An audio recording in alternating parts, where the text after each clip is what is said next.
Во време кога се наоѓаме во пандемија и сите препораки водат кон избегнување на гужва и блискост, општина Штип е на чекор пред одржување на предвремени избори за градоначалник, со повик за гласање во затворени простории, обвинуваат од општинскиот комитет на ВМРО-ДПМН Штип.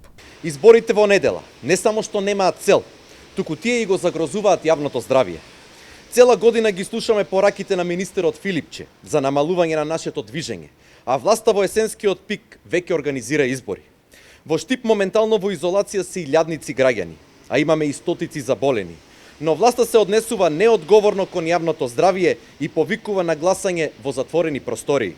Така ги става во ризик и членовите на избирачките одбори и граѓаните кои ќе влегуваат на гласачките места. Заборавајќи на лекарската етика, министерот Филипче и кандидатот Николов ги погазија постулатите за служење на граѓаните, па за краткотрајни политички поени предизвикуваат закана за здравствениот систем. Затоа, во овие тешки времиња, од општинскиот комитет на ВМРО-ДПМН Штип со повик до граѓаните да се грижат за сопственото здравје.